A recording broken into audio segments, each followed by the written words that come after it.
வணக்கம் அனுகிரகம் தமிழ் சேனல் நேர்களே, நான் உங்கள் அன்பான சயின்டிபிக் வேதிக் அஸ்ட்ராலஜர் அஸ்ட்ரோ அருஞ்சி பேசுகிறேன். நல்லது நினைப்போம், நல்லதே நடக்கும். தொடர்ந்து நம்மளுடைய சேனல்ல வரக்கூடிய வீடியோஸ் பார்த்துட்டு இருப்பீங்க நம்புறேன். சயின்டிபிக் வேதிக் அஸ்ட்ராலஜி முறையில் அறிவியல் சார்ந்த ஜோதிட கருத்துக்களை பார்த்து கொண்டிருக்கிறோம். எந்த விதத்திலும் மூட நம்பிக்கையில் போகாமல், பரிகாரங்கள் அது மாதிரி விஷயத்துக்குள்ள எல்லாம் போகாமல், உள்ளது உள்ளவாறு ஜோதிடம் எப்படி செயல்படுகிறது, எப்படி நம்மளுடைய போன ஜென்மத்தின் கர்ம பலன் இந்த ஜென்மத்தில் சாதகமான பலன்களாகவும் சாதகமற்ற பலன்களாகவும் உருவடிக்கிறது. அதுக்கு ஒளி தத்துவம் சயின்டிஃபிக் முறையில் எப்படி செயல்படுகிறது அப்படிங்கிறது துல்லியமாக பார்த்து கொண்டிருக்கிறோம். அந்த வகையில் இந்த வீடியோவில் கடகராசிக்காரர்களுக்கு ஜூலை மாதம் 2025 எத்தகைய ஒரு மாதமாக பலாபலன்கள் நிறைந்த ஒரு மாதமாக இருக்க போகுதுங்கிறது பார்க்க போகிறோம். அதற்கு முன்னாடி நம்ம சேனல் வரவங்க, ஃபர்ஸ்ட் டைம் வரவங்க, சப்ஸ்கிரைப் பண்ணாத இருக்கிறவங்க பண்ணிக்கங்க. ஸோ தட் தொடர்ந்து நம்மளுடைய அறிவியல் சார்ந்த ஜோதிட கருத்துக்கள் உங்களை அடைந்து அது மூலமாக நீங்கள் உங்களுக்கு ஒரு நல்ல கிளாரிட்டியும், அடுத்த பண்ணக்கூடிய விஷயங்கள் எப்படி என்ன மாதிரி பண்ணலாம், எது மாதிரி வாழ்க்கை சம்பவங்கள் காத்து கொண்டிருக்கிறது, நமக்கு எந்த மாதிரி முடிவுகள் எடுத்தால் நமக்கு சாதகமாக இருக்குங்கிறதெல்லாம் துல்லியமாக நம்ம தெரிந்து கொண்டு வாழ்க்கையில ஜெயிக்கலாம். வாங்க வீடியோக்குள்ள போவோம். இப்போ பார்த்தீங்கன்னா கடகராசிக்காரர்களுக்கு 2025 ஜூலை மாதம் எப்படி இருக்குன்னு பார்க்கும் பொழுது, மாத கிரகம் என்று சொல்லப்படுகிற புதன் ராசிக்குள்ளேயே இருக்கிறார் மாதம் முழுவதும். செவ்வாய் என்று சொல்லப்படுகிற ராஜயோகாதிபதி 2ஆம் இடத்துல சிம்மத்துல நட்பு வீட்டில் இருக்கிறது ரொம்ப நல்லது, வருமானத்துக்கு நல்லது, நல்ல ஒரு செயல்திறனுக்கு நல்லது, இடம் வீடு வண்டி வாகனம் குழந்தைகள் விஷயங்கள் அதுக்கு நல்லது. அதே சமயத்தில் சுக்கிரன் 11ஆம் இடத்துல இருக்கிறது தப்பில்லை. இந்த மாதிரி நல்ல ஒரு வசதி வாய்ப்புகள், இல்லற வாய்ப்புகள், இல்லற விஷயங்கள்லாம் கொஞ்சம் மேன்மை ஆகிறது, எல்லாமே கொஞ்சம் நல்லா இருக்கு. சூரியனும் குருவும் 12ஆம் இடத்துல இருக்கிறது பார்த்தீங்கன்னா, குருவே 6ஆம் இடத்துக்கு கனெக்ட் ஆகி சில கடன்கள் வாங்குறது, கடன் மூலமாக அபிவிருத்தி செய்ய நினைக்கிறது, கூட்டு முயற்சியாக ஜெயிக்க பார்க்கறது, வெளிநாடு போக பார்க்கறது, இதுக்கெல்லாம் சாதகமான ஒரு அமைப்பு காட்டுதுங்க. குரு 6 கனெக்ட் ஆகிற பார்த்தீங்கன்னா கடன் ஈஸியாக கிடைக்கும், பணம் ஃப்ளோ நல்லா இருக்கும். ஆனால் அது இந்த பணத்தை வைத்து நீங்கள் முன்னேறக்கூடிய அமைப்புக்கு பிளான் இருக்கா, திட்டம் இருக்கான்னு பார்த்துக்கணும். ஏன்னா கிடைக்கிறது கிடைச்சிரும் டக்குன்னு. ஆனால் அந்த அளவுக்கு உங்களுக்கு செயல்திறன் பிளான் இருக்கா அப்படிங்கிறது நீங்கள் ரொம்ப முக்கியமாக பார்க்கணும். ஸோ அப்படி பார்க்கும் பொழுது அது எந்த நேரத்தில் அது ஈல்டாகும், எந்த அளவுக்கு ஜெயிக்க முடியுங்கிறது பார்த்துக்கணும். ஏன்னா இந்த மாதம் ஜூலை மாதம் ஒரு மாதிரி ஒரு சுபக்கடனோ, ஒரு வண்டி வாகனத்துக்காகவோ, ஒரு அபிவிருத்திக்காகவோ, வீடை வசதிப்படுத்திக்கிறதுக்காகவோ, ஒரு வியாபாரத்துக்காகவோ, டக்குன்னு ஒரு டாப் அப் லோனு, ஒரு ஓடி எக்ஸ்டெண்ட் பண்ணுறது அப்படிங்கிற மாதிரி நடக்கக்கூடிய அமைப்புகள் இருக்கு. அதே சமயத்தில் 2ஆம் வீட்டு அதிபதியை பண்ணிருக்கிறப்ப சில சுப விரயங்களும் உண்டு.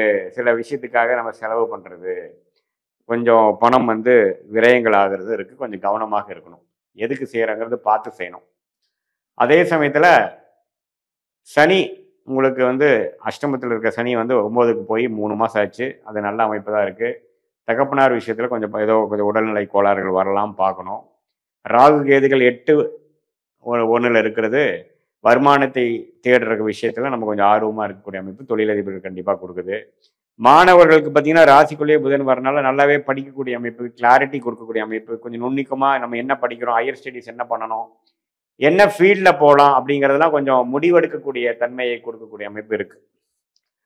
ஸோ கடகராசிக்காரர்களுக்கு புதனோட அமைப்பு நல்லா இருக்கு. அதே சமயத்தில் ராகு கேதுகள், சூரியன், குரு, அது எல்லா கிரகங்களும் ஓரளவுக்கு சாதகமான விஷயங்களும் இருக்கு. அதே சமயத்தில் செலவுகளும் அலைச்சல்களும் உண்டு. ஸோ வெளிநாடு வாய்ப்புகள் அது மாதிரி விஷயங்கள் பார்க்குறவங்க, ஒரு லோன் போட்டு ஒரு இடம் வாங்கலாம், வீடு வாங்கலாம்னு நினைக்கிறவங்க, ஒரு கூட்டு முயற்சியில் ஜெயிக்கலாம்னு நினைக்கிறவங்க, ஒரு ஃபண்டிங் போகிறவங்களுக்குலாம் ஒரு பாசிட்டிவான அமைப்புகள் உள்ள ஒரு மாதமாக கடகராசிக்காரர்களுக்கு இருக்குது. அதே சமயத்தில் உடல் உபாதைகள், சீனியர் சிட்டிசன்ஸ்லாம் கொஞ்சம் உடம்பை பார்த்துக்கணும். கொஞ்சம் பிபி, சுகரு, மற்ற பேராமீட்டர்ஸ்லாம் எப்படி இருக்குங்கிறது கொஞ்சம் தெளிவாக பார்த்துக்கணும்.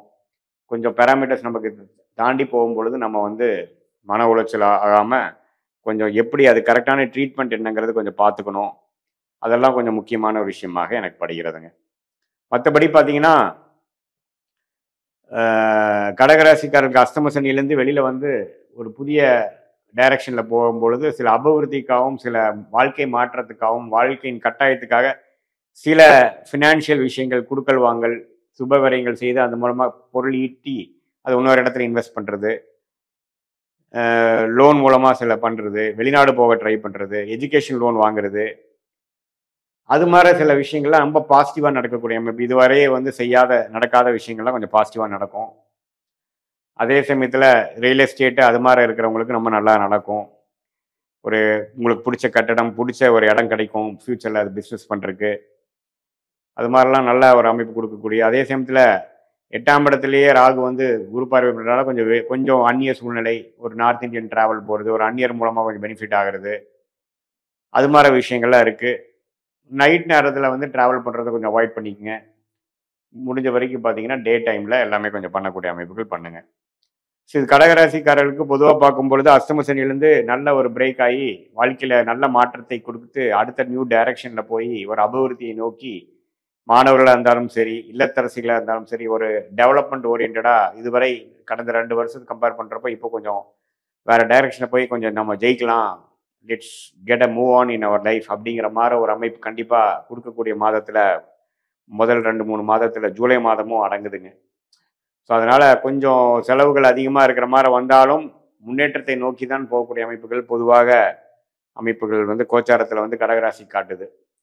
இது வந்து ஒரு பொதுவான பலனே தவிர உங்களுடைய ஜென்ம ஜாதகத்தில் வந்து உங்களுக்கு என்ன லக்னத்தில் பிறந்தீங்க, என்ன தசாபுக்திகள் போய் கொண்டிருக்கிறது, அந்த தசநாதன் நட்பு வீட்டில் இருக்காரா, ஆட்சி உச்சத்தில் இருக்கிறாரா, புக்திநாதன் எப்படி இருக்கு, அந்த தசநாதனும் புக்திநாதனும் உங்கள் லக்னாதிபதிக்கு எப்படி ராஜோகாதிபதியா, வரக்கூடாத திசையா, வரவேண்டிய திசையா, அதெல்லாம் பார்த்து இப்போ நம்ம பார்க்கக்கூடிய கோச்சார அமைப்பாகிய சனி பயிற்சி, ராகு கேது பயிற்சி, குரு பயிற்சி, மாத கிரகத்தின் பயிற்சியெல்லாம் சேர்த்து பார்க்கும் பொழுது ஒன்றுமே ஒரு துல்லியமான பலாபலன்கள் எடுத்து நம்ம வாழ்க்கையில் எப்போ வந்து நம்ம ஜெயிப்போம், எந்த நேரத்தில் எந்த டெசிஷன் எடுக்கணும், எந்த மாதிரி அமைப்பு ஷார்ட் டேர்மில் இருக்குது, எந்த மாதிரி அமைப்பு லாங் டேர்மில் இருக்குது, நம்ம சொல்லக்கூடிய பலாபலன்கள் வந்து ஒரு ராஜயோக திசைகள் நடக்கும் பொழுது இன்னும் கொஞ்சம் தூக்கலாகவும், கொஞ்சம் சுமாரான திசைகள் நடக்கும் பொழுது நம்ம சொன்ன அந்த பொதுவான பலன்கள் கொஞ்சம் குறைவாகவும் வருங்கிறத தெரிஞ்சுக்கணும். மெயினாக அந்த தசாபுக்திகள், ஜாதகத்தில் இருக்கக்கூடிய கிரகத்தின் அமைப்புகள் டிகிரி அடிப்படையில் சயின்டிஃபிக் வேதிக் முறையில் பார்க்கும் பொழுது